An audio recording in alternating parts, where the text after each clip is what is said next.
Fala galera, como é que vai? Meu nome é Joshua David e sejam bem-vindos a mais um episódio aqui do podcast Voltando à Essência. Hoje nós vamos falar sobre um assunto muito importante que é justamente o evangelho dentro das universidades. Eu espero que vocês gostem desse vídeo. Se gostarem desse vídeo, deixa um like, compartilha comigo ou se inscreva no canal. E é isso aí.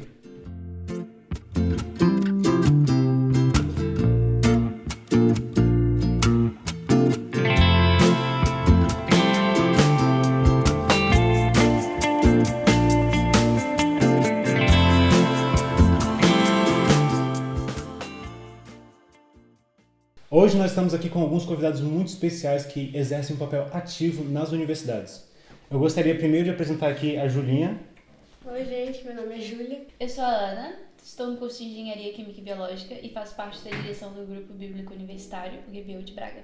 Meu nome é Pedro Henrique e eu sou estudante de Ciência da Computação na Universidade Federal do Espírito Santo. Eu sou um dos líderes da CRU Campus na minha universidade. Eu sou a Roxana, também sou membro da direção do GBU Braga e estou a estudar Educação Básica na Universidade de Minho. Ok, ótimo. Pessoal, a gente vai falar hoje sobre universidades e para quem não sabe aqui, o GBU e o CRU são grupos bíblicos universitários que exercem papéis de ensinamento nas universidades, certo? E vocês aqui são, eu estou rodeado aqui de líderes do GBU e do CRU e eu queria primeiramente, antes de a gente entrar nesse assunto de como é que funciona o GBU, como é que é o evangelismo, eu queria primeiro entender a história de vocês, né? Como é que vocês conheceram a Cristo, como é que vocês conheceram o GBU, se vocês tiverem tempo para falar sobre isso. Alguém quer começar? Ok, eu posso começar. Eu nasci num berço cristão, então eu sempre conheci a Cristo. Só que ao longo do tempo eu percebi... Ao longo do tempo não vou dizer assim. Eu fazia obras para ser salvo, digamos assim, entre aspas. Eu era altruísta, mas era pro meu ego. Eu fazia coisas boas, mas era pra dizer que eu era uma pessoa boa.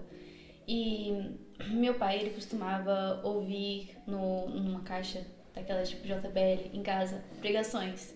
E uma dessas pregações falava sobre o caráter de Deus, sobre quem Deus era. A partir desse ponto eu comecei a conhecer mais quem era Deus. E a partir daí eu também conheci quem eu era. E eu percebi que na verdade eu era hipócrita, que eu vivia num mundo de enganação. Literalmente, eu era como se fosse um fariseu. Fazia obras para ser salva, fazia obras para justificar a minha salvação. A partir de quando eu conheci o caráter de Deus, eu passei a conhecer quem eu realmente era. Eu percebi que eu fazia as coisas para minha própria glória e isso foi um divisor de águas na minha vida. Chorei muito, foi uma experiência muito difícil de enfrentar na hora, porque ver quem nós somos pelos olhos verdadeiros dói muito, não é? Nós olhamos por um espelho que na verdade está todo partido, isso dói bastante. Só que foi espetacular, porque eu comecei a viver uma vida nova, com uma nova criatura. Eu não fazia as coisas porque eram coisas boas de se fazerem, mas eu fazia as coisas para a glória de Deus. Eu fazia as coisas com o intuito de refletir a essência de Cristo. E eu acho que foi aí que eu realmente me converti. Apesar de ter nascido num berço cristão e ter conhecido a Jesus, não como eu conheci mesmo, mas saber sobre Jesus desde o início da minha vida. Uau. Eu não tenho propriamente uma história de conversão, porque eu também nasci em meio cristão. Evidente que eu não nasci convertido, nasci em pecado, como diz o salmista. Mas o processo de conversão ele foi uma coisa muito natural. Eu era só um espectador daquilo que estava acontecendo, do meio de igreja, eu ia só com meus pais. E a partir de algum momento eu passei... A verdade que era deles também passou a ser minha. E eu passei a exercer aquela fé em alguma altura da minha vida. Eu gosto de citar o texto do semeador, que Cristo fala que o reino de Deus é como um homem que sai, ele joga a semente e ela cresce, germina e ele não sabe como. Então, quando me perguntam como eu me converti, essa é a minha resposta, eu não sei como. Mas foi pela soberania de Deus, não menos do que qualquer pessoa que tem um momento pontual da sua conversão. E desde então, eu senti um despertamento maior e maior para poder falar do Evangelho de Cristo, para poder passar isso para frente. E é o que a gente tem feito onde a gente estiver, nesse caso, no contexto universitário. Amém. Okay. A minha experiência também não se afasta muito da vossa, mais ou menos. Mas eu também nasci num berço cristão, não é? Os meus pais, eu na verdade sou romena E os meus pais, eles vieram de famílias que não eram cristãs, então cada um deles conheceu ao longo da sua vida, na juventude, a Cristo, mas eu já nasci neste meio. E eles vieram para Portugal e então, desde essa altura que eu congrego na mesma igreja e na nossa igreja há muito a cultura de ir a acampamentos. E na minha adolescência eu ia bastante, na minha juventude também. E foi num desses acampamentos que bateu ali fundo no coração, que eu realmente era amada por Jesus e também tinha um papel, eu tinha que tomar uma decisão, tinha que assumir isso também para a minha vida. E foi a partir daí que eu, de forma mais intencional, comecei a buscar mais a Deus. E aí depois começaram a acontecer coisas difíceis na minha vida. E também passei por esses momentos mais de afastamento, hipocrisia também. E recentemente aconteceram umas coisas que me fizeram voltar à essência. Também. Já ficou publicidade já. Sim. Mas é mesmo isso, voltar à essência e perceber quem eu sou perante Deus e o que é que eu busco. E entender este caráter de Deus é entender quão pecador eu sou e já não viver nesse pecado. Então é isso, é viver agora uma vida de santificação. Amém. Sempre. Eu pergunto normalmente para as pessoas como é que é o contexto delas, qual foi o background delas, né? Justamente porque às vezes a gente imagina que a pessoa que está aqui perante a tela dos telespectadores é uma pessoa que é santa, né? Que é uma pessoa que chegou no nível que está hoje porque todos os dias ela decidiu fazer a coisa certa e que não realmente teve uma história por detrás, né? E vocês realmente, cada um teve uma história única e preciosa, né? Para contar. E é muito importante isso, da gente ter uma história para contar e de ter realmente esse retorno à essência, que nem a Roxane falou. E agora eu queria abordar realmente como é que foi a experiência de vocês com o GBU, né? Porque a gente... Vocês conheceram a Cristo antes de conhecer o GBU, certo?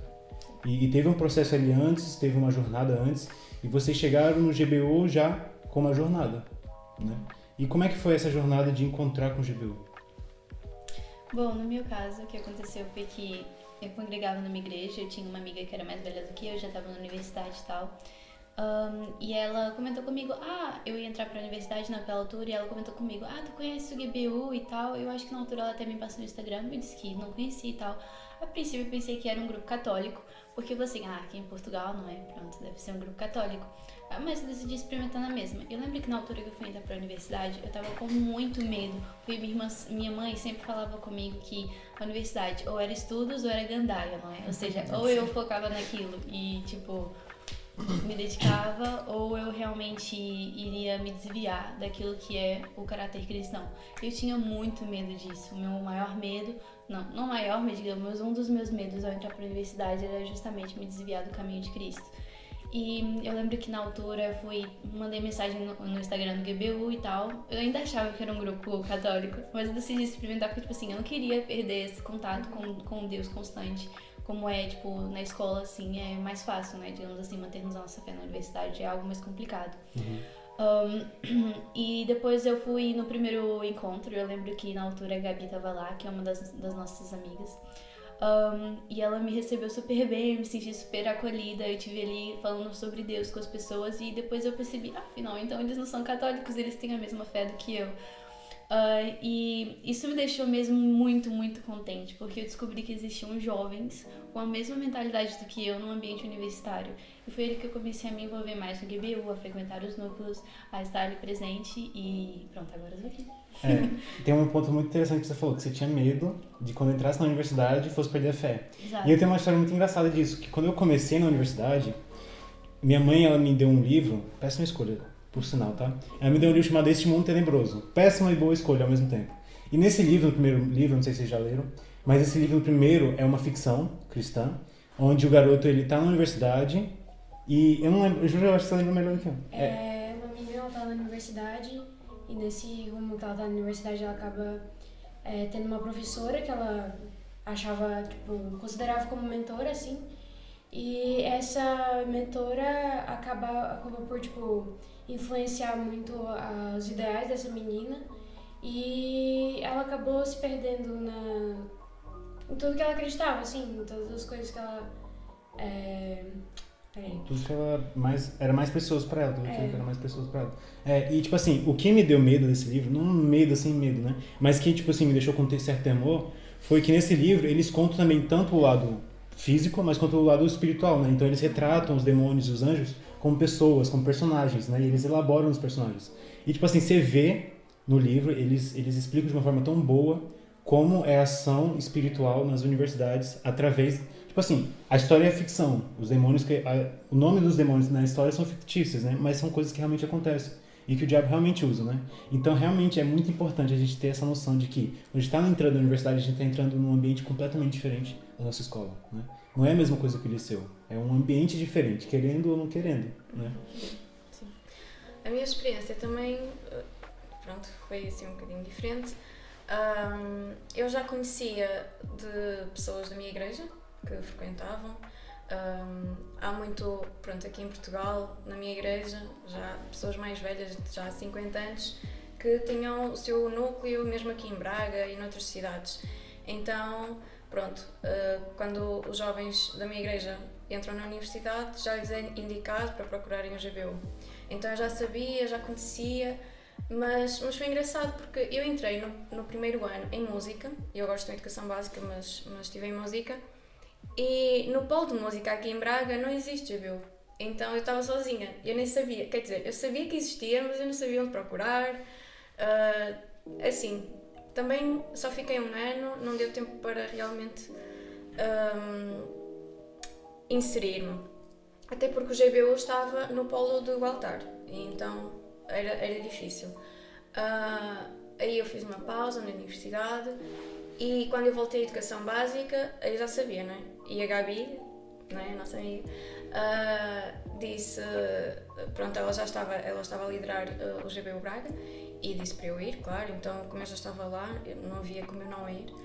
E também comecei a frequentar e foi assim que eu me fui inserindo. E é mesmo diferente estar com pessoas da nossa idade, com a mesma fé, neste meio e não estar. Eu quando estava em música estava sozinha, não falava de Deus a ninguém. Tinha a minha fé, mas era a minha fé individual e pouco partilhava. Não tinha assim uns amigos, não é, para me encorajarem, para fazermos coisas juntos na universidade, e com o GBU é diferente, é totalmente diferente. Eu agora posso fazer isso.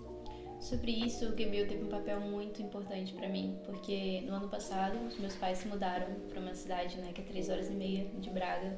Então, para mim, o GBU também foi como uma base de suporte ali, Uma emocional, família. uma família, exatamente. Foi como uma família para mim. Claro que meus pais nunca deixaram de estar presentes, estão sempre presentes. Mas aquele contato de um lugar onde se você se sente acolhido, tanto a minha igreja quanto o GBU tiveram papéis importantíssimos ali, de tanto fortalecer a minha fé ali, estar junto, quanto também oferecer aquele apoio de amizade e de crescimento mútuo. Foi realmente algo muito importante para mim. Então, no meu liceu, a gente chama de liceu, no secundário, ou como a gente fala lá no ensino médio, a gente entrou e não tinha um grupo cristão estabelecido. Para não falar que não tinha, mas era do superior, que a instituição secundária também era superior. A gente não podia participar. Então a minha turma, a gente acabou organizando nós mesmos um movimento ali independente. A gente se reunia uma vez por semana para poder fazer tipo uma célula, tipo um cultinho lá fora. E era o que a gente fazia. Eu era dos líderes e a gente ficou 3 anos nessa. Quando eu entrei para a universidade, lá em Vitória, Espírito Santo, Brasil, eu fiquei assim, agora chegou a hora de eu encontrar um grupo aqui. Eu me deparei com grupos muito bem organizados. Não era aquela coisa que a gente fez no improviso, mas eram organizações missionárias, não só nacionais, mundiais, que atuavam ali. E havia todo um cuidado, havia missionários que estavam supervisionando a gente, havia materiais de estudo, de evangelismo, planejamento, congresso, retiros, várias coisas. Então eu fiquei assim, maravilhado. Eu falei, tô no céu. O povo chega lá na universidade falando, tô no inferno. Para mim foi o contrário, eu tô no céu. Eu nunca nem tive esse medo de entrar na universidade. Eu acho isso até problemático, porque o cristão ele entra na universidade para poder sobreviver, né? E não para poder viver o evangelho ali dentro e impactar os outros com aquele evangelho. Então eu cheguei lá com sangue no olho, falando, a gente vai entrar aqui e vai fazer isso. E na CRU eu encontrei esse veículo para poder colocar isso em prática. E muita gente que chegou lá com medo, o que é justificável, até porque o contexto evangelical ele acaba que ele coloca isso muito na gente, né? Não é a gente transforma o mundo, mas é a gente aqui e o mundo ali, a gente não pode nunca se misturar. Não só a gente tem que combater e transformar, a gente não tem que redimir, a gente tem que... É pregado um escapismo, né? Aquela coisa de, você vai lá para a universidade e você vai achar talvez um grupo de pessoas para você poder guardar a sua fé para você, né? Para você sair da universidade sem você se desviar. Mas o que eu encontrei na CRU não era isso. Era um veículo para poder transformar as pessoas. A gente queria ser luz naquela universidade, a gente queria ser sal ali, de todas as formas diferentes, desde as reuniões que a gente fazia em locais que eram de propósito visíveis, desde os cafés de recepção, de calor, ação social, Setembro Amarelo e tal. Lá no Rio de Janeiro, a universidade, salvo engano, é o UFRJ, mas pode ser UF também, não sei. As ações de Setembro Amarelo são delegadas à CRU. A universidade nem põe as mãos nisso. Se confia na CRU para poder fazer esse tipo de coisa. E eu acho que, de novo, isso é ser sal na terra. Aí, rebobinando. Lá tinham alguns grupos. Tinham 3 grupos no meu campus. Eu fazia parte dos 3 grupos. Em uma semana, eu ia nas 3 reuniões. Era um grupo local da UFES, era um grupo nacional, que é a ABU, que é ligada ao IFES, né? Isso. IFES, que é ligada à IFES, que atua no mundo todo também. E tinha a CRU, mas aí, por motivos aí, eu acabei ficando na CRU, fiquei 1 ano como membro, depois já entrei como líder. E desde então estou lá liderando, eu e mais uma amiga minha, Camille. Pois é, muito legal esse negócio do evangelismo nas universidades. E, tipo, eu mesma tô nessa fase de transição entre ensino médio, secundário e a faculdade. E, tipo, já ouvi muitas histórias que nem de vocês, assim, que a pessoa tem muito medo de entrar na faculdade, perder, tipo, ser influenciada, né, pelo meio e não influenciar o meio. E até mesmo a nossa mãe, ela sempre fala que na época que ela ia entrar na faculdade, todos os pastores dela falavam pra ela não ir, porque ela ia, tipo... Perder a fé dela. Perder a fé, virar do mundo, assim. Então, eu tô aqui mais como um papel de curiosidade, perguntar, tipo, como é que funciona, como é que foi fundado, tanto o GBU, Portugal e Mundial, quanto a CRU e... Ok.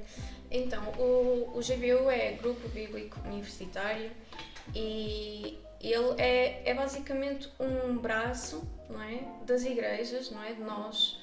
Porque nós não podemos dividir a nossa vida pessoal, cristã, espiritual, da nossa vida académica, profissional, não é? Então, onde nós estamos inseridos, e no caso é nas universidades, nós temos esse papel missionário, não é? E o GBU é mesmo isso.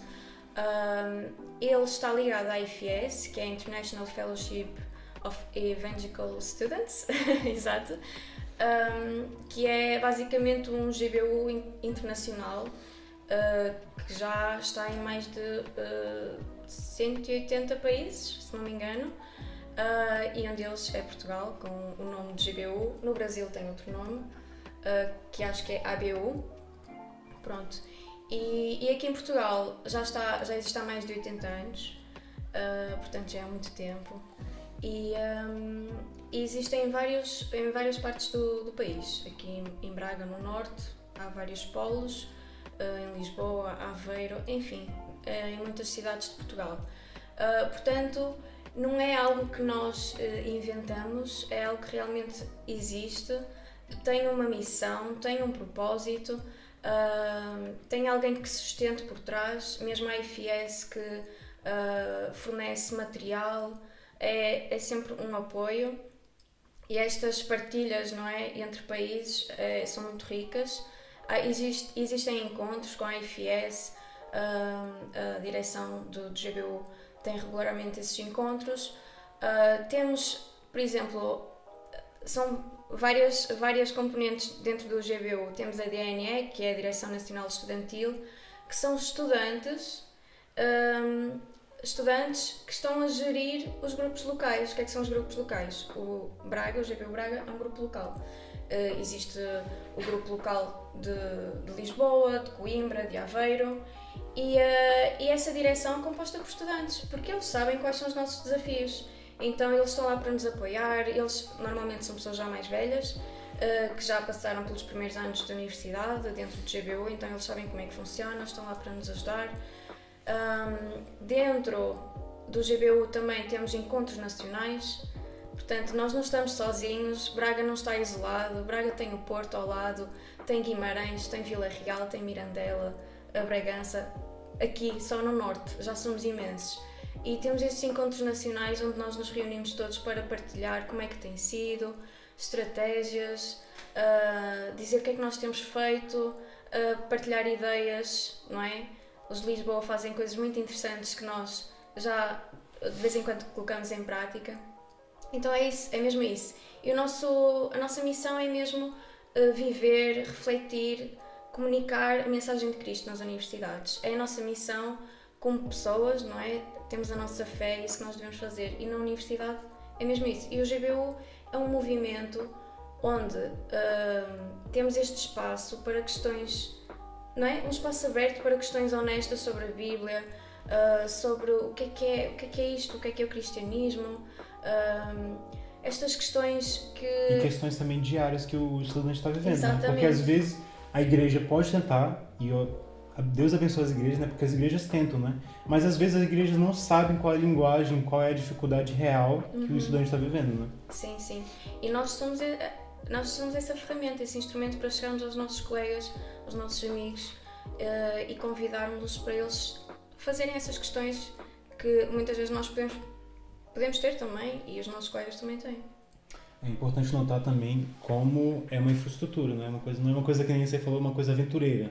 Que a Roxana e a Ana aqui estão fazendo, e tipo isso, assim... Isso seria bom, se isso existe já é bom, mas... Sim, isso é bom, e lógico, e a gente louva a Deus pelas pessoas que estão tentando fazer isso. Mas a gente vê que existem igrejas por detrás, existe um ensinamento por detrás, não é uma coisa que são adolescentes que estão lendo a Bíblia de qualquer forma, né, e ensinando. É um estudo que tem por detrás, é uma infraestrutura que tem, né? E uma coisa que é muito rica é como a partilha, né, da informação, porque isso é muito importante nas igrejas. A partilha, que você falou. Tem coisas que eles estão fazendo na Lisboa que a gente nem pensou em fazer, mas quando a gente se encontrou, a gente partilhou de estratégias, né? Extremamente bom. Sim. Por acaso, no próximo fim de semana, o GBU vai ter o Centro Nacional Estudantil. É centro que se Não. chama? Esqueci agora. Calma. O CNE. Vamos ter o CNE. Conselho Nacional Estudantil, onde os líderes regionais de toda a equipa nacional, digamos assim, vão se juntar para fazer essa partilha de ideias, de visões. Vamos poder também saber no GBU, como uma associação geral, aquilo que o GBU fez, o que é basicamente redirecionar as nossas visões, né?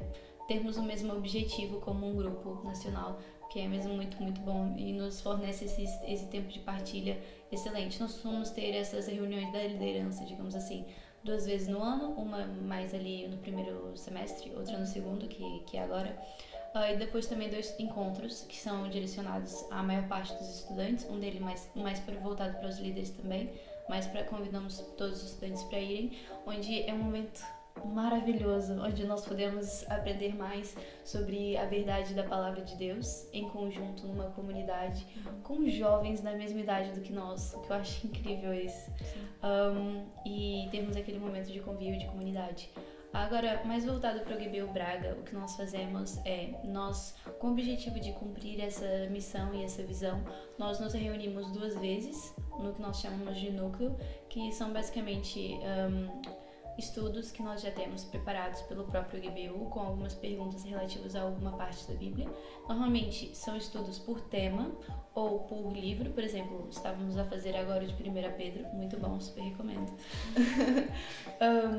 Então vamos a fazer esse estudo que vamos responder as questões em grupo. Normalmente existe uma pessoa que lidera o núcleo Por exemplo, eu e a Roxana fazemos parte da direção, mas existem outras pessoas que fazem parte da liderança dos núcleos, que normalmente dão esses estudos e orientam as perguntas como se fosse um deliberador num debate, digamos assim. Depois, nós também temos convívios, nós nos temos planejado para fazermos convívios uma vez por mês. O último convívio foi muito divertido, tivemos uma noite de cinema com várias pessoas. Eu não estive lá, mas pelas fotos pareceu incrível. O que é muito bom também para nós fortalecermos laços, estarmos ali não só como um grupo de estudantes cristãos, ou um grupo de estudantes que busca conhecer a palavra, mas também como amigos e como família.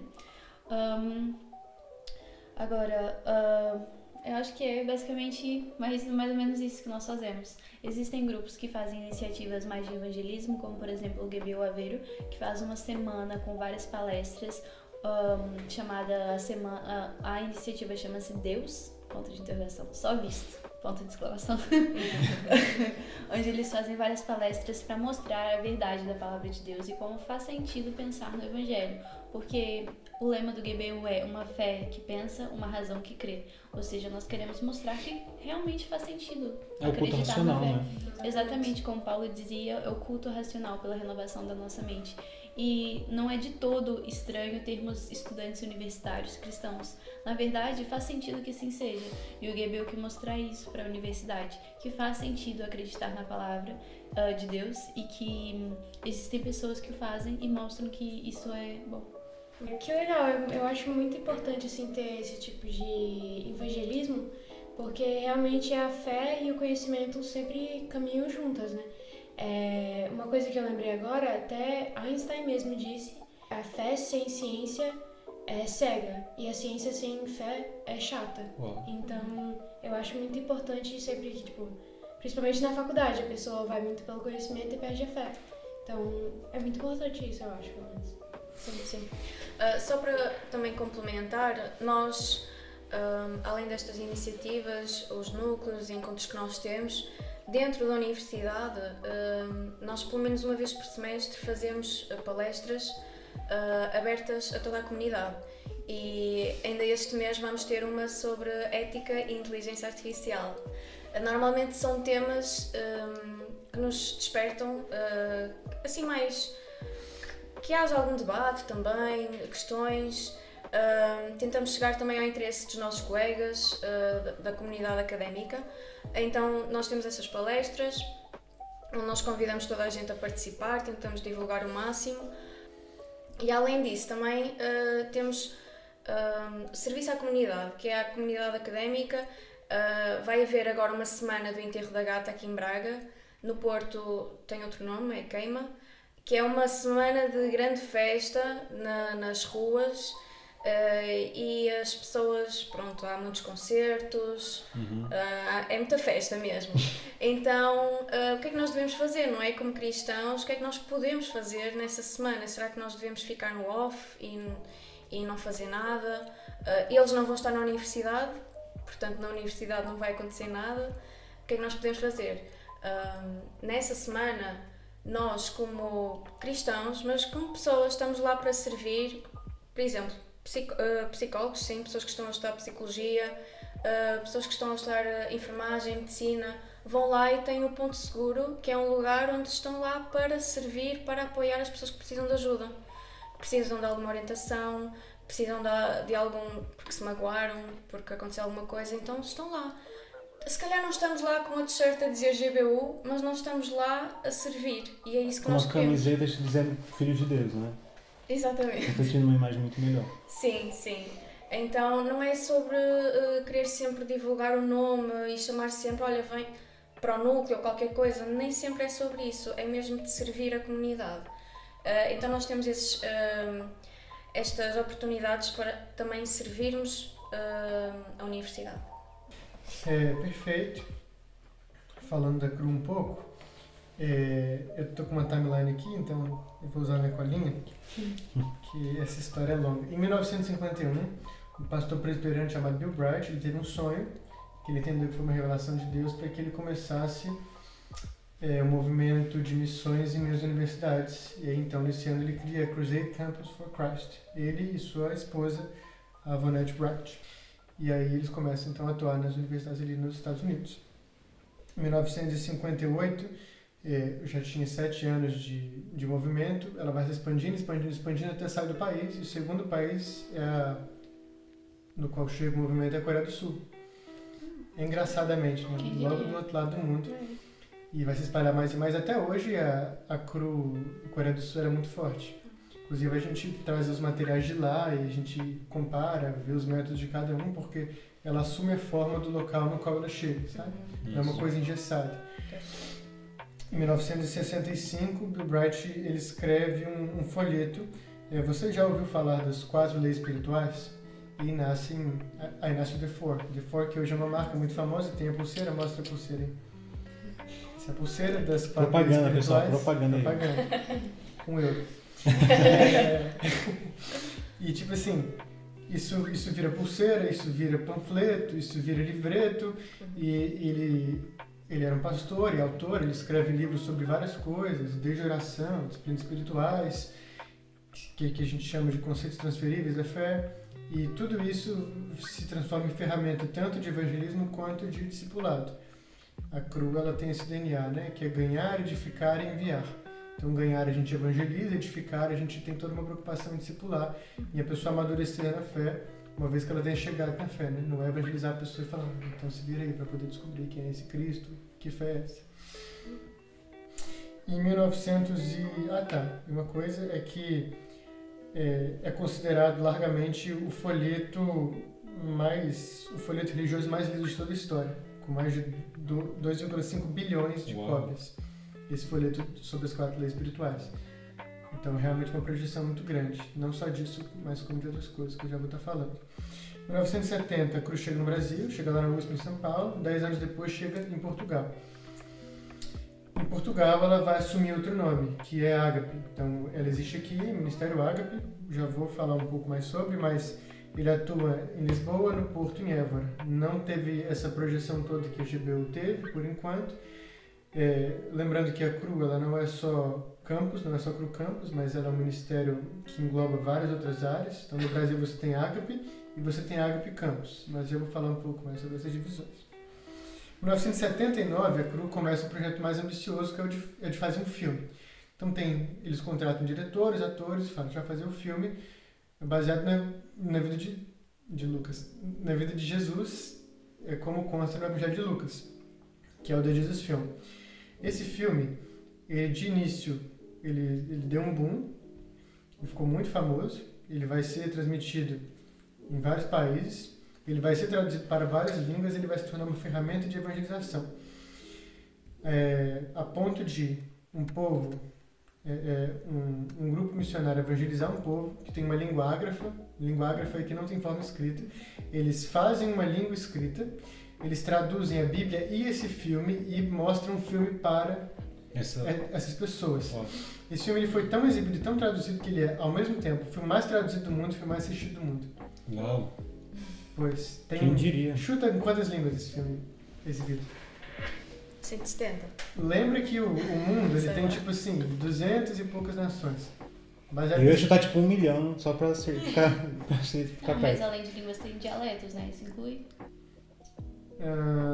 Só se for muito diferente. Não sei se tem para português de Portugal e do Brasil, por exemplo. Mas enfim. Sim. Não sei, sei lá, 185. Não. Mais? Que chute mais Mais? específico. Eu disse 170, agora vou estar para 340. 200. 2.100 línguas. Uau! Isso é mais do que tem nação no mundo, né? Porque eu acho que são 128 países. Uma nação, ela pode ter centenas de etnias completamente diferentes. Que tem religião diferente, que tem língua diferente. No Paquistão, por exemplo, você tem centenas, ou são milhares. Não me recordo agora. Eu arrisco dizer milhares. Tem milhares de tribos e etnias. Então você chega no Paquistão, não é como evangelizar o paquistanês, é como evangelizar a tribo A, B, C, D, E, F, G e quantos alfabetos você precisar. E imagina, para cada tribo dessa você traduz o filme. E às vezes você cria uma língua escrita e você traduz o filme para aquela língua e você exibe. Sabe? Então é nesse nível a coisa. Então existe essa visão missional lá no Congresso de Lausanne agora. A CRU era uma organização missionária ali dentro. Se você pensar que era um congresso mundial, literalmente todo mundo preocupado com a grande comissão, todo mundo preocupado em missão estava lá. E a CRU era uma representante. Em 2011, eu estou falando CRU de modo anacrônico, né? Porque era Crusade Campus for Christ, mas em 2011 se torna CRU. Esse nome cruzado estava associado aos movimentos de cruzadas evangelísticas ali, com Billy Graham e esse pessoal. Só que o termo cruzado ele se torna estigmatizado. Você tem a internacionalização da CRU. Imagina você chegar em um país muçulmano e falar, chegou a cruzada aqui agora. Vai ser divertido esse encontro. Então a recepção não era lá das melhores. Mudaram para CRU, que em inglês soa crew. A crew é C-R-U, mas soa como C-R-E-W, que é galera. Ok, crew. Join the crew. Ok, Aí fica boa. assim, em português não faz muito sentido, mas Fica cru. é uma coisa meio cru, né? Pegou o nosso cru. Mas por esse motivo mesmo, ela adota outros nomes. Na Europa, em alguns lugares é Torch Movement, em Portugal é Ágape, no Brasil era Alpha e Ômega. Mas aí o Brasil escolheu verticalizar a denominação do grupo. Né? Então, se lá é cru, aqui vai ser cru também. Então, isso é uma questão de escolha de cada local e de cada ministério. Então, a CRU começa como campus, então é direcionado às universidades, mas ela cresce. E hoje você tem o quê? Você tem a CRU Military, para poder atuar com as organizações militares dos países aí. Você tem a CRU Sports, então você tem lá no Brasil, por exemplo, o Kaká é um parceiro nosso. Uau. Nesse nível. Você tem Family Life, que é o Ministério para Famílias. Tem em Portugal, pela Ágape. Às vezes a Ágape não é conhecida, mas ministérios da Ágape são conhecidos, né? Muita gente conhece o The Flow, mas não conhece a Ágape. Muita gente conhece Family Life, mas não conhece a Ágape. Muita gente conhece o Jesus Film, mas não conhece a Ágape. Mas é tudo uma coisa só. Também tem, aqui em Portugal se chama Shine, que é o movimento da CRU dedicado ao secundário, né? Ou no Brasil ao ensino médio. Então a CRU tem vários braços, tem muitas coisas que mesmo eu não conheço. A gente se reúne lá no Brasil de 2 em 2 anos em um congresso e no outro ano, né? Vamos colocar nos anos pares congresso, nos anos ímpares retiros, todos eles nacionais ou regionais. Eu vou estar indo para Brasília pela CRU agora em junho também. Então eu já viajei para Brasília, já fui para São Paulo, fui para o Rio, vou agora para Brasília, fui para Minas Gerais. E a gente se integra. Quando tem congresso, a gente traz pessoas de outros países. Então tinha líder das Filipinas, tinha gente dos Estados Unidos. E assim vai. O nosso lema, né, para poder fechar, se alguém perguntar o que é CRU, a CRU é uma comunidade acolhedora de estudantes apaixonados por conectar pessoas a Jesus. Uau, que timeline, hein? Foi um workshop que a gente recebeu aqui da CRU. Eu acho que nem o fundador da CRU sabia toda essa timeline, mas excelente essa timeline. Gente, é muito legal isso que eles trouxeram aqui, né? Primeiramente para os estudantes perceberem que eles não estão sozinhos, né? E que não e eles não precisam, se Deus chamar eles, obviamente eles podem, mas eles não precisam criar algo do zero, eles não precisam criar um ministério do zero, eles não precisam estar ali sozinhos, né? Eles não precisam estar ali evangelizando sozinho, sendo o único Cristo lá na sala deles, sendo rejeitado sozinho, né? Existem grupos de apoio para estudantes, né? Existem grupos onde esses estudantes podem se sentir como uma família, né? E isso é muito importante, né? Porque tem muito jovem aqui que pode estar assistindo isso e pode estar se achando sozinho, né? Não, senhor, venha assim, entrar em contato com o GBU, com a CRU, né? Porque eles são movimentos realmente focados nisso, né? E eu queria agora perguntar de vocês então sobre realmente as obras, né, que vocês têm feito nas universidades, como é que realmente tem sido, pelo menos no caso do GBU, o evangelismo, né? Como é que tem sido essa questão de vocês verem a ação de Deus em papel nas universidades? Numa das iniciativas que nós temos no GBU, não é, que são as plenárias, essas apresentações que nós fazemos com temas muito interessantes sobre algum assunto que está em alta, como por exemplo a Roxy disse que vamos fazer um sobre inteligência artificial e ética, um assunto muito interessante. Ok. Numa altura onde nós fizemos uma palestra sobre o criacionismo e o evolucionismo, é um assunto muito falado nas universidades, não é? Principalmente pelos estudantes de ciências, de biologias, etc. Será que o evolucionismo é mesmo verdade, etc. Bom, mas isso são questões para outras conversas. O que aconteceu nessa palestra foi que duas pessoas que já conheciam um pouco sobre quem era Jesus, no sentido da figura histórica de quem ele era, foram participar nessa plenária e eles tinham várias questões para o orador, punham questões e eram pessoas que também conheciam da ciência, ou seja, colocavam questões realmente muito interessantes e que nos faziam pensar, o que é muito bom, porque afinal de contas o que nós queremos mostrar é que o conhecimento leva ou aponta para a fé. E depois, durante essa palestra, depois dessas questões, etc., houve um convívio, como normalmente nós costumamos fazer. Temos assim esse momento mais sério de apresentação e depois temos um convívio para descontrair e incentivar aquele momento de partilha, e foi exatamente isso que aconteceu. Eles, depois da apresentação, seguiram os outros para um restaurante e conversaram, tiveram aquele momento para poder realmente partilhar sobre os pontos de vista, sobre talvez o que era o evangelho e se realmente fazia sentido colocar de parte ou colocar em questão o evolucionismo. Sim. E foi algo muito interessante que aconteceu. Sim, foi muito fixe.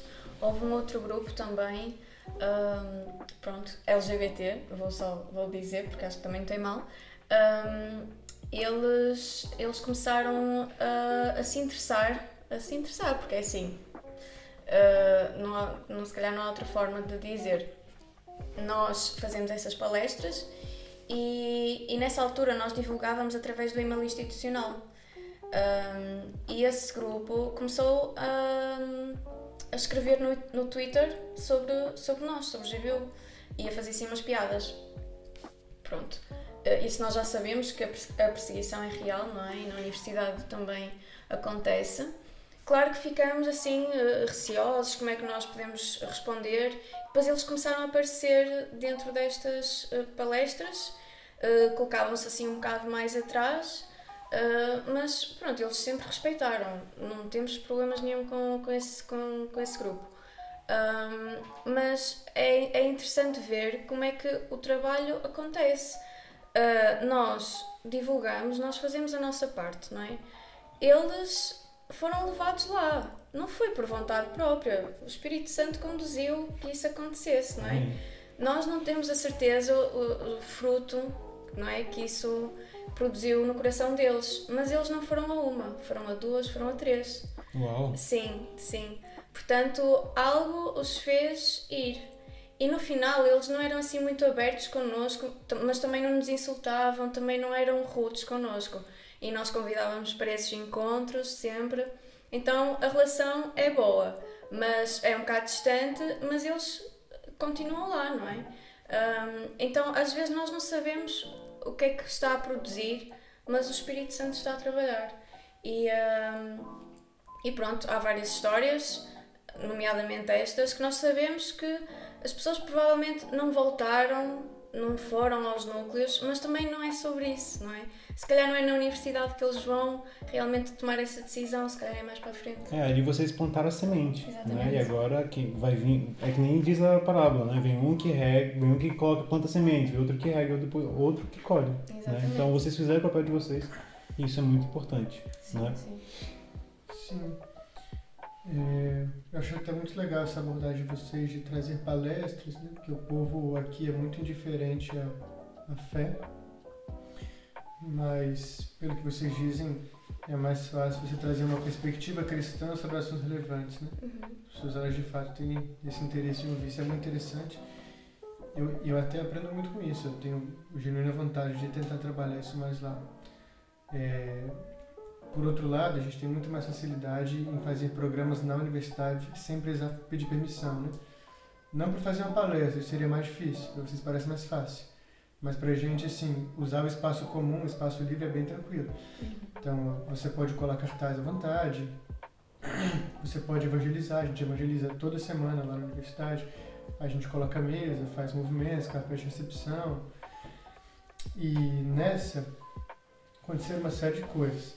existem pessoas que de fato se convertem dentro da universidade. Um caso, William Lane Craig, não sei se vocês conhecem. Ele é o maior apologista vivo hoje da fé. Ele se converteu pela CRU, lá nos Estados Unidos, quando ele foi para a universidade. Ele é o maior defensor da fé hoje, e ele era um cara que não cria em Cristo, e entrou lá e foi evangelizado, e realmente aconteceu. Às vezes a gente nem tem tanta fé, sabe? A gente fala lá, mas fala, pô, será que eu vou mudar a cabeça do cara por causa de pregar uma mensagenzinha de alguns minutos, ou de mostrar um folheto para ele? Mas Deus, ele segue nos surpreendendo. O antigo líder da CRU, antes de mim, da minha amiga, ele foi um caso desse. Ele era um cara que foi lá, ele não professava fé, ele foi alcançado, ele se converteu, e daí ele foi direcionado para uma igreja. Então a gente faz parceria com essas igrejas, e é uma parceria, ela é, como se diz? Uma relação que beneficia os dois lados. Mutualística, não é essa palavra, mas serve. Simbiótica. Simbiótica. Eu tô pensando nessa palavra. Você estava com dúvida se era ela mesmo. Ok. É uma relação simbiótica com as igrejas, porque as igrejas enviam jovens perdidos pra gente, e a gente envia os jovens encontrados pra eles, assim, entendeu? Então, a gente já aconteceu de evangelizar uma pessoa, você vê o perfil dela, você tem igrejas parceiras e você envia aquela igreja, eu conheço, eu sei que ela é boa, ela é perto da sua casa. Às vezes a pessoa ela é desviada, ela já vem de uma tradição específica, você fala, não, isso aqui tem mais a ver com aquilo que era a sua experiência. Trabalho com imigrantes, muito legal. Então, os imigrantes chegam lá, principalmente da África, tem muito imigrante africano lá. Às vezes o português é segunda língua e eles não conseguem engajar tanto com o pessoal nativo. E já aconteceu da gente ser o local no qual o estudante ele se encontra. Às vezes nem é um estudante evangélico, mas ele faz amizade e a gente se reúne toda semana e depois o pessoal vai almoçar junto. Já aconteceu de juntar 2, 3 mesas. Então você entra lá no refeitório universitário e chama a atenção que a maior mesa é a nossa. Os cristãos estão ali comendo juntos. Sim. Então até essa coisa de sentar à mesa e tal, a gente vive isso, é muito, muito real, muito concreto, aquilo que você vê, que você... Então teve o caso desse estudante imigrante, estou pensando em um específico aqui, e uma experiência minha foi de uma menina que eu evangelizei e esqueci completamente. Você planta semente, confiando em Deus. Se for para poder nascer, vai. Eu nem fico muito preocupado com o resultado. Não que eu não queira resultado, mas eu estou mais preocupado em fazer minha parte corretamente. O resultado não é nosso controle, não está sob nosso controle. Perfeito. Entendendo que quem atua ali é o Espírito é quem convence, o Espírito é quem transforma, e a fé é um dom de Deus. Então, eu evangelizei as pessoas naquele dia e fui embora. Muito tempo depois, chega uma menina lá numa reunião. E quando acaba a reunião, ela vem falar comigo. E eu nem reconheci ela de volta. Ela falou, você me evangelizou naquele dia. Uau. Eu sou tal pessoa. E quando vocês vieram falar comigo, eu fui desperto. E aí eu voltei pra igreja. Uau. Voltei pra igreja. Que bênção. Que foi uma das coisas que naquele momento impulsionou ela, que chocou ela e fez ela voltar. Eu tinha uma história extremamente sensível e foi muito bom ver como a gente conseguiu ser atuante nisso. E hoje ela está lá com a gente tem a oportunidade de cuidar dela, a gente tenta oferecer um discipulado a todo mundo que a gente consegue, né? Então, como eu falei, não é só apresentar a fé à pessoa e deixar ela ali, mas é apresentar a pessoa e, como Paulo fala, né? Ele gerava os seus filhos na fé, ele sentia dores de parto. Então a analogia que ele está usando não é uma coisa trivial, né? Ele pregava e ele cuidava daquelas pessoas, ele gerava mesmo aquelas pessoas. E a gente faz isso com muita imperfeição, né? Porque não somos grupos de pastores, ninguém ali é pastor, ninguém ali... É todo mundo estudante, todo mundo leigo, todo mundo está ali e realmente com a graça de Deus que a gente consegue tá fazendo ali o gerenciamento de estudantes, tá organizando as coisas, não sem uma supervisão, mas claro que a gente acaba fazendo o trabalho duro e Deus tem sido muito gracioso. Amém. Um ponto muito importante que você falou, que é sobre realmente essa questão das obras, né, e dos frutos. Que os frutos não estão sob nosso controle. Mas a gente também tem que lembrar que nenhuma palavra de Deus, nenhuma palavra do Espírito volta vazia, né? Então, realmente, quando a gente... E eu acho isso difícil na minha vida também, pessoal. Que às vezes eu tô pregando, às vezes eu tô falando com alguém sobre a palavra de Deus. E já aconteceu muitos casos de eu pregar e falar alguma coisa que eu estudei, né? Tem aquele momento que a gente estuda, a gente está em casa, a gente está estudando, a gente está se entregando pro Espírito e fala assim, Deus, não seja minha boca, mas que seja o Senhor falando, né? E a gente está se entregando a Ele naquele momento, né? É muito difícil de ensinar a palavra, ainda mais para jovens. E que às vezes parece que, tipo, é mais um, não é mais um daqueles crentes, mais um daqueles evangélicos. Mas a gente tem que lembrar que a gente faz o nosso papel é de propagar o evangelho, né? A gente não é o Espírito Santo, não é a gente que vai tocar em alguém e vai curar a pessoa, né? A gente vai tocar em alguém que vai curar a pessoa é o Espírito Santo, né? Então a gente tem que ter esse papel de ser o intermediário, embaixadores de Deus, né? Porque Deus, ele podia muito bem mandar um monte de anjo para a terra e fazer, mas ele quer que nós façamos, né? Para nós termos essa experiência. Então isso é muito importante. A gente já está agora indo para o final. Uma pergunta muito importante que eu queria fazer para vocês agora é fé na universidade é importante? Com certeza. Por quê? Sem dúvida, sem dúvida. Porque eu acho que nós não podemos separar fé e a universidade, ou não podemos separar, como a Rox estava falando mais cedo, não podemos separar a fé e a nossa vida pessoal. A fé é algo que tem que incluir toda a nossa vida pessoal, nossa vida profissional, nossa vida acadêmica, todas as camadas, toda a profundidade da nossa vida. Então, se nós nos chamamos de cristãos, como somos, devemos refletir e ser embaixadores voluntários e intencionais na universidade da mesma maneira. Eu acho que se eu não tivesse fé na universidade, no sentido de se eu não defendesse a minha fé na universidade, eu não seria a pessoa que Cristo me tornou hoje. Eu com certeza não teria tomado as decisões que tomei agora, e por isso estou aqui agora. Eu acho que a fé tem esse papel importante de me manter conectado àquilo que eu realmente sou em Cristo, a minha verdadeira essência, a essência de embaixadora de Cristo. E eu acho que esse é o papel fundamental da nossa fé, não estar separado como algo que é só da igreja ou só do meu grupo, como o Pedro estava falando, só da minha bolha, não é algo que está na bolha, mas é ser uma presença fiel, como nós dizemos no GBU, uma presença fiel na universidade, uma presença fiel a Deus, embaixadores que representam o reino de uma maneira intencional, não por onde quer que nós vamos. Sim, tem a ver com a nossa identidade, não é? Se nós nos chamamos cristãos, não é? Para onde quer que nós vamos, nós somos cristãos, nós somos pequenos cristos. A nossa fé está dentro de nós, não é? Nós somos o espelho de Jesus. E Deus está na universidade, quer nós estejamos lá ou não. Portanto, existe fé na universidade e nós temos que a colocar em prática, não é? Através das nossas ações. E o GBU é uma forma de nós expandirmos, não é? E de nós nos fortalecermos na fé também, entre irmãos, na fé, que já somos, mas também mostrar esta fé que nós temos, falar disso aos nossos amigos, aos nossos colegas, aos nossos professores, através das nossas atitudes mesmo, com os funcionários, não é? Com os nossos professores, nos testes, nas provas. Então, tudo isso é fé aplicada à vida real, não é? As pessoas, elas têm uma visão de que a fé é uma coisa que ela é vivida na igreja. Mas eu acho que o lugar onde você menos vive a fé é na igreja.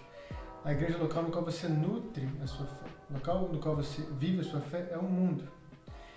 É onde você passa não 4 horas por semana, mas 20 horas por semana, 30 horas por semana. É o seu trabalho, é na sua escola, é na sua faculdade. A gente é chamado para poder ser testemunha.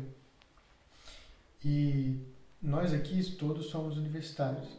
Juliana em breve vai ser também. Em nome de Jesus, né, Juliana? Então, nosso campo missionário é ali. Ali é o local no qual a gente é chamado para poder exercer a nossa fé. Se a gente tem essa visão dicotômica, que fé é coisa de igreja, coisa da minha comunidade, coisa que eu vivo em família, a gente perde completamente a essência, de novo, trazer isso do que é ser luz no mundo, do que é ser sal na terra. O ID não é uma sugestão, ele é um mandamento. E eu estou na minha universidade, eu tenho que brilhar minha fé ali. Então, eu acho que isso é essencial para a caminhada do cristão. Se ele não tem essa visão, eu acho que ele vive uma fé mutilada. Ele está vivendo uma fração daquilo que Deus chamou ele para poder viver. Do outro lado, para as universidades, eu não acho que é interessante que haja fé relacionada ali no meio. Eu acho que é essencial, por um motivo muito simples. As universidades aqui no Ocidente, elas estão fundadas em capital cristão. Eu falo em capital moral, falo em capital intelectual, falo em todos os termos. Você olha só pensando nos Estados Unidos, você olha para Princeton, você olha para Harvard, você olha para Yale. Vocês olham esses como centros de ceticismo, mas pasme, Princeton era um seminário que se tornou uma universidade. Eu tenho quase certeza que é Princeton, mas se não é uma dessas. De qualquer forma, eram universidades cristãs, fundadas por cristãos, com reitores cristãos, com deões cristãos.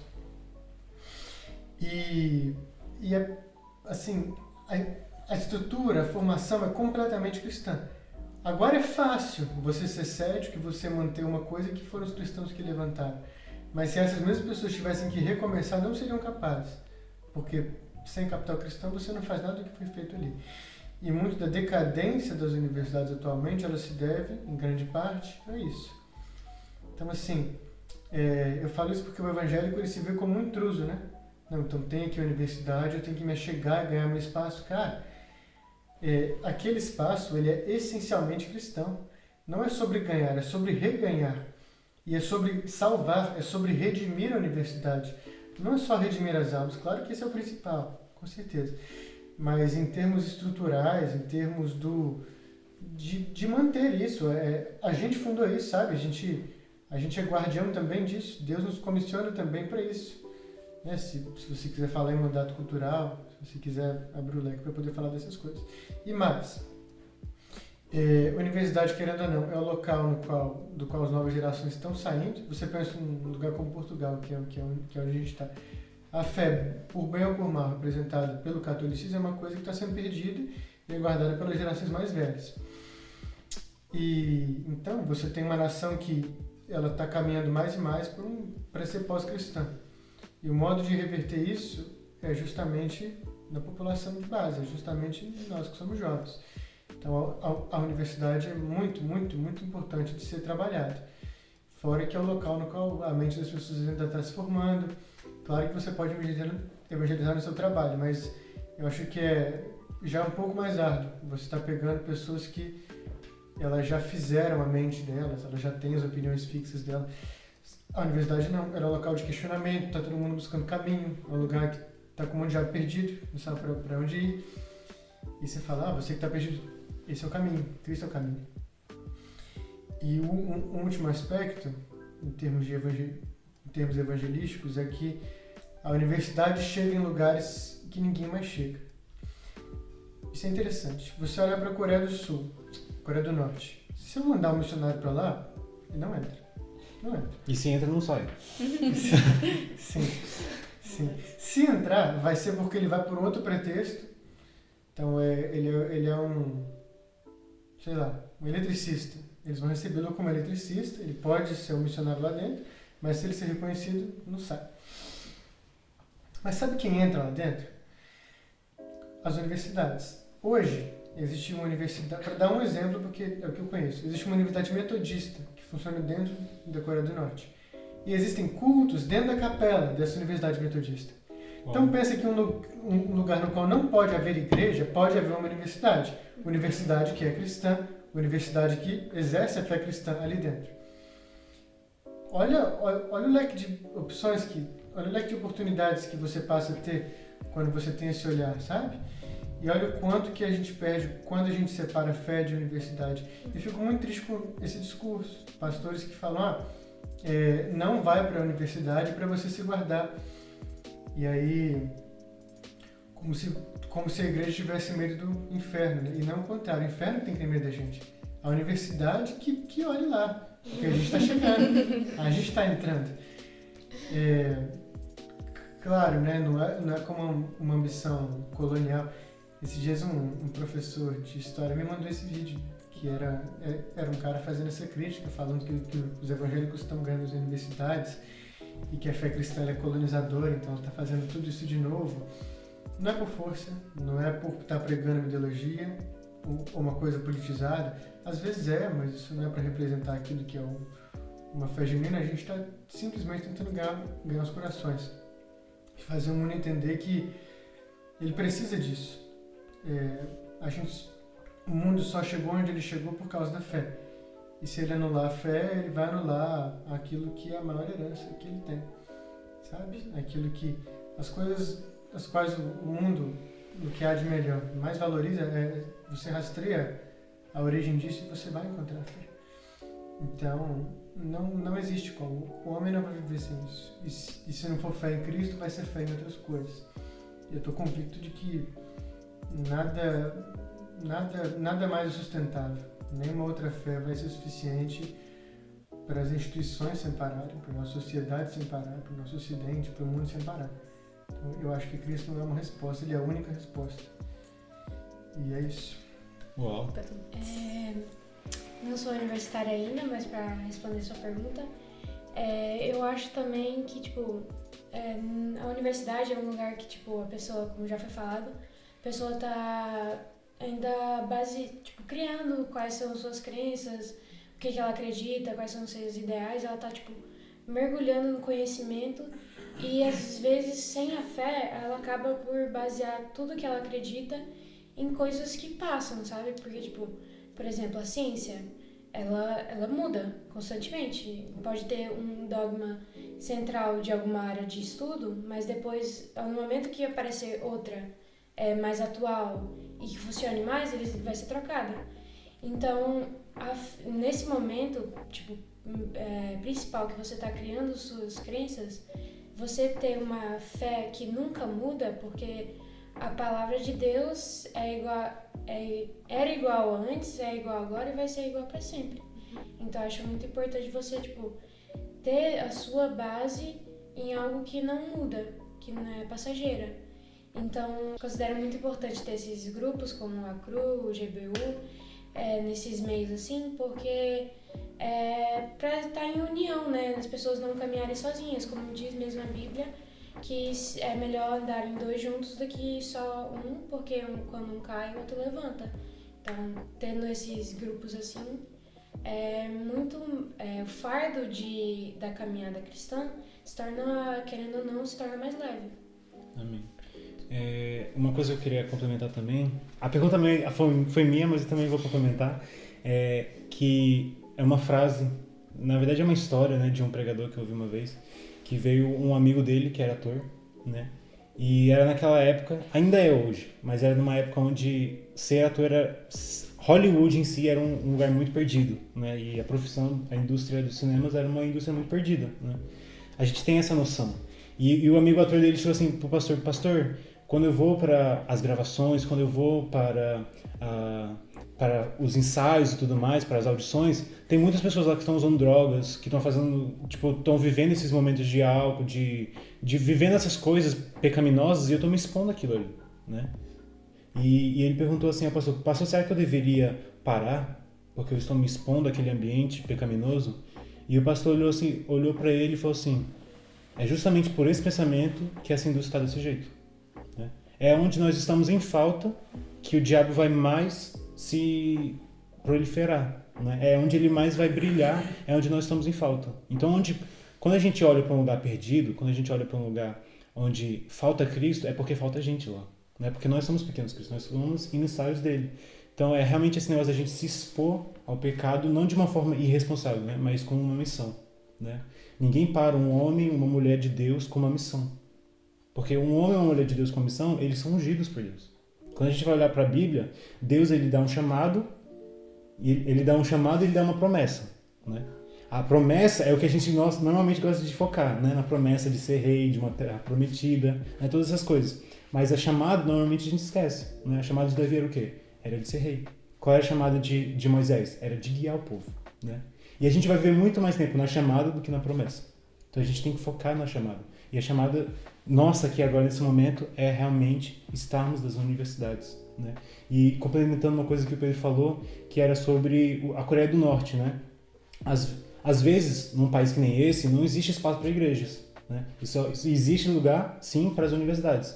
E a mesma coisa se aplica também nas pessoas. Às vezes uma pessoa ela não tem espaço para uma igreja no coração dela, né? E a gente disfarçadamente entra com uma universidade encapsulando o evangelho de Deus, a verdade, né? Porque muitas pessoas entram, eu imagino, no GBU, no CRU, entram naquele ambiente ali para ser exposto a mais informação, né? A ser exposto àquela cultura. E eles acabam encontrando a verdade, acabam encontrando o Espírito Santo, né? Então a gente realmente ter esse papel, né? Eu perguntei por quê, eu também gostaria de perguntar quando, né? Mas isso é muito claro, agora. Gente, se você ainda não tem esse papel na sua universidade, o momento é agora. Não existe amanhã, não existe o depois de amanhã, o momento é agora. E eu gostaria de perguntar também como. Como é que uma pessoa pode realmente ser uma influência no meio onde ela está, nas universidades em específico? Eu acho que o primeiro passo é voltar à essência. Olha aí! Porque é muito difícil nós representarmos uma coisa que nós não conhecemos. Então, acho que o primeiro passo para ser testemunha de Cristo, uma testemunha fiel de Cristo na universidade, é voltar à essência, voltar à palavra de Deus, estudar sobre o que é isso de ser cristão, o que é isso do amor, o que é isso do perdão. E a partir dessa transformação que Cristo vai pondo em nossos corações, através do conhecimento de Deus, talvez um bocado do que aconteceu comigo, não é? Nós também somos transformados e somos capacitados pelo Espírito Santo, que é o único que pode nos capacitar realmente de pregar o Evangelho, seja por palavras, de forma intencional, mas também pelas nossas atitudes, pela maneira como nós agimos perante a decisões e situações que nos confrontam no nosso percurso acadêmico. É basicamente isso, não é? Nós não estamos sozinhos, Deus está connosco, não é? E quando nós, como tu falaste, não é? Quando nós temos um chamado, uma missão, Deus capacita e Deus mostra o caminho, Deus vai orientando, não é? E eu falo por mim, a minha caminhada no GBU, não é? Primeiro como membro, participante e agora como líder, eu aprendo muito também, porque eu estudo também para poder oferecer algo, para poder ser instrumento usado por Deus, não é? Então eu também tenho que me nutrir, não é? Ter esta comunhão com Deus para poder partilhar, não é? Aquilo que Ele quer que eu partilhe. Então é mesmo isso, ter este relacionamento com Deus e Deus vai capacitando, Deus vai orientando, vai colocando também pessoas. Nós também não caminhamos sozinhas, eu e a Ana temos a nossa assessora, não é? Como tu falaste, há uma estrutura por trás, há pessoas que nos apoiam, há outros líderes acima de nós e nós temos a nossa assessora, a Josi, que está sempre lá para nos ajudar, orientar também, é uma mulher sábia, mais velha também. Então, Deus vai colocando, vai nos orientando e nós temos que estar disponíveis para nos mantermos fiéis e termos este compromisso com Ele, não é? Termos esta fé firmada na rocha. Amém. Você perguntou como viver isso, né? E tipo assim, uma resposta bem curta, eu acho que a gente, enquanto cristão, a gente tem que ser um exemplo, a gente tem que fazer as coisas com excelência. Tem uma história que no século XVI, se você queria saber se o marceneiro era protestante ou católico, você encomendava uma cadeira e você olhava a tampa da cadeira embaixo. Se estivesse bem acabada, é porque o marceneiro era protestante. Senão, você falava que era católico. Não que católico faça as coisas de qualquer jeito, mas a questão é, o tempo da cadeira não é uma coisa essencial. Poderia ser de mau jeito e ninguém ia reparar. Mas ele fazia questão de fazer tudo para a glória de Deus até uma cadeira. Então eu acho que a gente, enquanto cristãos aí, a gente tem que estar atuante no meio universitário de modo idôneo. Você tem que dar o seu melhor no que se refere aos seus estudos, você tem que ser um exemplo nesse quesito. Não que você vai ser o melhor, mas você tem que ser o melhor que você pode ser na sua conduta com os seus superiores, em termos de respeito. Com seus colegas, você sempre tem que estar disposto a dar a mão e a perdoar aquilo que com certeza vai ocorrer em algum momento. Então você tem que servir pelo exemplo, né? Colocando assim. e outra coisa é anunciar o Evangelho. Então, assim, em tudo que for oportunidade, como Paulo fala, né, em hora e fora de hora, pregar o Evangelho. E é isso. Eu lembro de, até hoje, assim, a aula acabou um pouquinho mais cedo. E aí tinha um menino andando, meio que amigo meu, assim, a gente já tinha feito algumas coisas juntos. Eu falei, pô, posso jogar um joguinho com você? Aí era um jogo evangelístico, eu fui lá, joguei com ele, tive uma conversa de fé com ele. Uma pessoa que você acha que nem vai estar tão interessado. Eu fiquei mais de uma hora lá conversando com ele, quase. Ficou um tempão conversando, foi muito bom. E ele agora sabe bem o que eu penso, eu também sei o que ele pensa. A gente está sempre aberto para ter esse tipo de conversa. E eu acho que é isso que me faz falta, sabe? De ver cristãos desmotivados, que não fazem... parece que não estão fazendo tudo para a glória de Deus, mas só algumas coisas, e que não estão muito preocupados em ver o Evangelho ali fora da igreja. Mas se restringem e se contentam com aquilo. Você não quer mostrar o baralho? Posso? Baralho? Você trouxe? Sim. Ei, baralho. Esse aqui é um material que a Cruz desenvolveu, se chama Perspectiva. O povo me zoa porque eu vivo usando isso aqui, eu só uso isso aqui. Eu sou o patrono do Perspectiva, mas é porque é realmente um jogo que eu gosto muito. Por que tem esse nome? Essas cartas, elas vão trazer uma série de assuntos, e aí para cada assunto existem perspectivas correspondentes a um bolinho de cartas. Vai ter como aparecer a mesa aqui? Aí embaixo não, se colocar aqui em cima eu acho que já aparece. Eu posso colocar assim então? Pode, claro. Beleza. Então, para dar um exemplo, eu vou chegar lá e falar, pô, tudo bem, você tem 20 minutos? Nunca é só 20 minutos, né? A pessoa já para aceitar os 20 minutos já é muito, mas tudo bem. Sim. Se ela quiser, pode ser, mas se der, vai ser muito mais que isso. Então, eu tô querendo jogar jogo com você, pra gente poder conversar sobre alguns assuntos e você trazer as suas perspectivas. Tá afim de jogar? Claro. Claro. Perfeito. Você chega... Qual que é a sua visão a respeito da natureza humana? Você acha que o ser humano é o quê? Ele é mais mal do que bom? Ele é mais bom do que mal? Ele é neutro, perfeito ou corrompido? Aí você vai lá e escolhe sua carta. E aí, eu pessoalmente inicio por temas menos flagrantemente espirituais, para você iniciar uma conversa. E quando você chega em termos de fé, a pessoa ela já está entretida e ela vai então se abrir mais facilmente sobre aquilo. Então você pergunta assim, para você qual que é o significado da vida? É viver para si, é viver para os outros, é viver para Deus, não há, gerar descendentes, superar-se, paz e amor, vida após a morte. A pessoa vai lá e fala o que ela entende. E você vai carta a carta até você chegar na última, que é: quem é Jesus para você? Jesus é um ser espiritual, um grande líder espiritual, um revolucionário, criador e salvador, mentiroso ou louco ou mito. Boa. E no final disso você vai entender como a pessoa pensa e você vai perguntar se você pode apresentar as suas perspectivas. Você já sabe como conduzir a conversa com ela, porque você já sabe, nessa altura você até sabe os interesses dela, e aí você apresenta as respostas da fé para as perguntas que ela tem, para você no seu trabalho de fazer o evangelismo, que é responder perguntas que ela nunca fez, que ela nunca teria feito, que é um problema quando você não tem um direcionamento. E com esse jogo aqui eu já evangelizei muitas e muitas pessoas. É bem legal mesmo. Essa é uma das ferramentas, tem várias ferramentas da Cru. E algumas traduzidas, outras não. Mas é realmente material muito abundante. E o que mais falta é trabalhador, né? Essa área é grande, os recursos são, graças a Deus, abundantes. Mas falta trabalhadores. Falta você que está assistindo o vídeo aí. Para poder realmente a gente levar esse trabalho mais adiante. Deus já tem feito grandes coisas. Muito grandes mesmo, e dá pra fazer muito mais, sabe? Dá pra fazer muito mais, o limite tá com a gente. Amém. De novo, eu não sou universitária, mas acho que, pra responder a pergunta do como, minha resposta é mais tirando uma conclusão do pouco de que cada um falou aqui, né?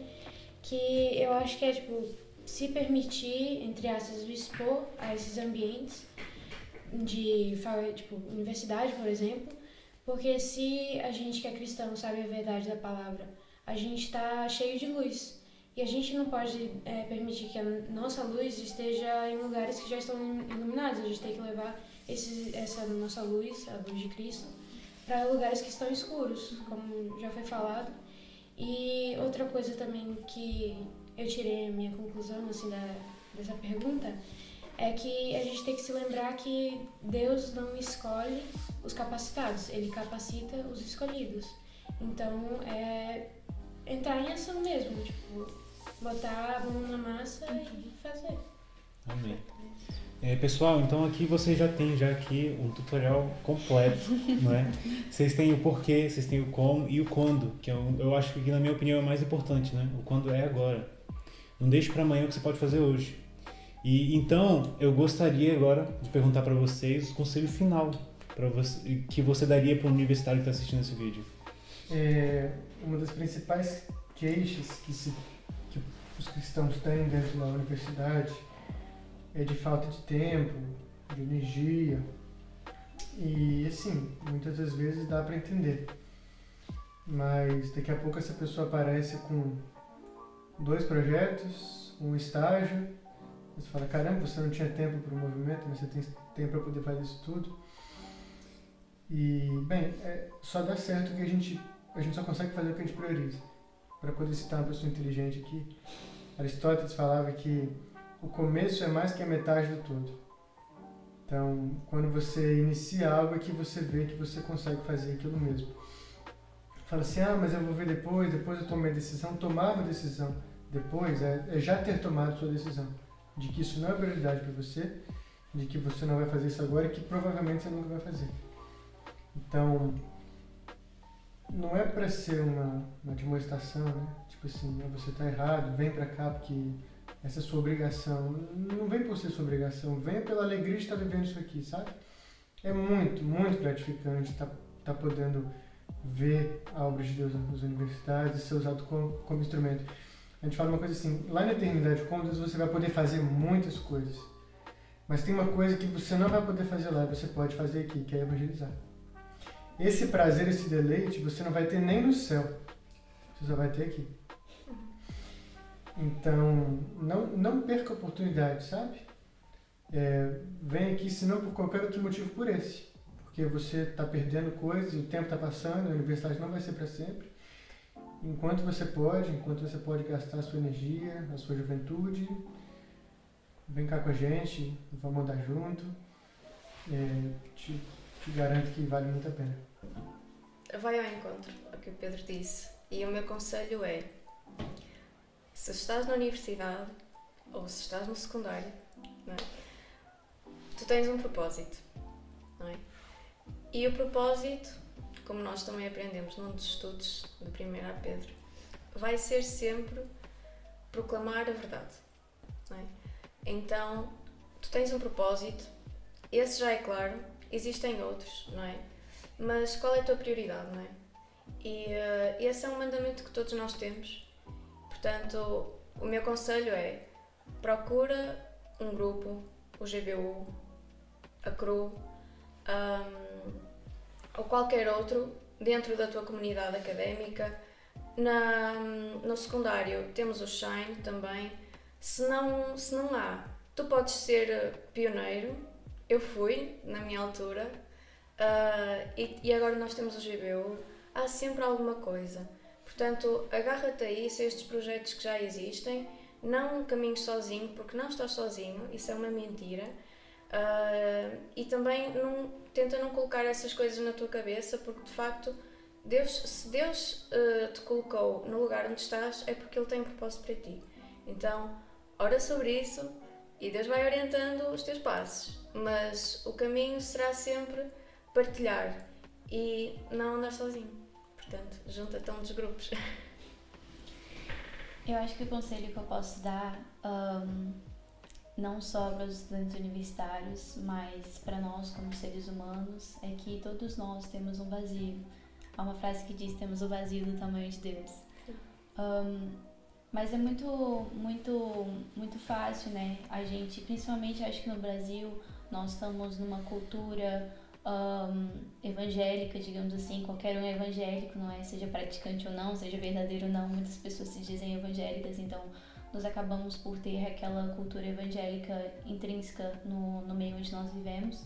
Ou mesmo em Portugal, com o catolicismo, já temos assim o ser cristão algo como normalizado, digamos assim, mas muitas vezes esse vazio não é preenchido.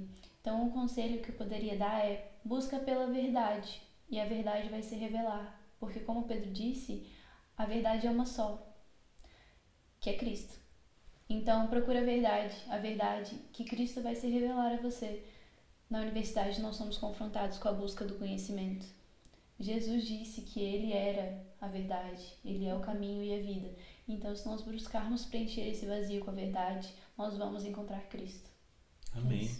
Poderoso. Não sei nem como Uau, terminar. acabou. Não sei nem como terminar. Glória a Deus, glória a Deus. Gente, foi isso o episódio de hoje. Eu espero que vocês tenham gostado. Esse conteúdo aqui trago com muito carinho para vocês, né, para vocês se edificarem, né, para vocês terem um relacionamento melhor com Cristo.